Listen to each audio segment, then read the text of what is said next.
The economy is weak and many American voters are angry. And they're killing the golden goose, but they don't seem to listen. Approval ratings for Congress are at a low ebb, and many of the nation's governors aren't faring much better.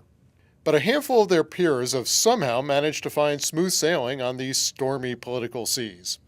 At the recent National Governors Association winter meeting in Washington, we caught up with 3 relatively popular governors and asked their secrets to success in such a challenging economic and political climate.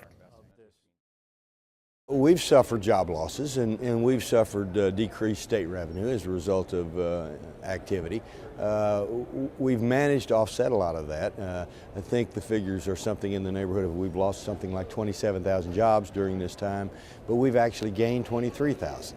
And in most instances, the jobs we've gained have been higher paying jobs than the ones that we've lost. All of those efforts, coupled with a very aggressive strategy of economic recruitment, have enabled us to withstand some of the downturn much better than virtually all the other states. And our Kansans want to feel like they know their elected officials, and so they expect the kind of personal interaction and relationship that builds relationships. You saw it with Huckabee, you saw it with Clinton, Dale Bumpers, David Pryor, so we have a track record of that.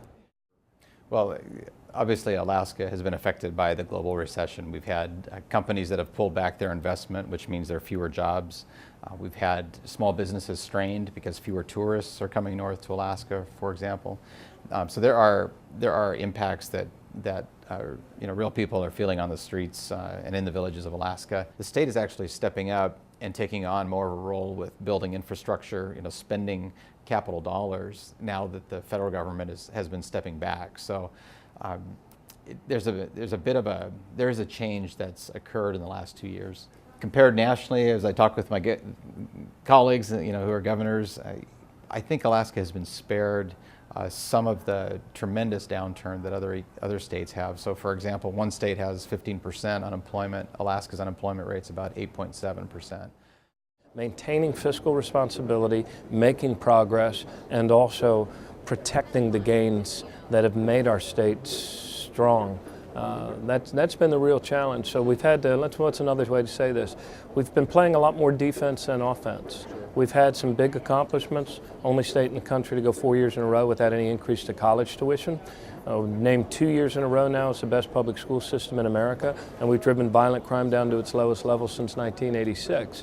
None of those things happened by chance. They happened because we chose to implement the sort of actions and programs that make progress possible. But doing that at a time when revenues are contracting more rapidly than they ever have has been a real challenge.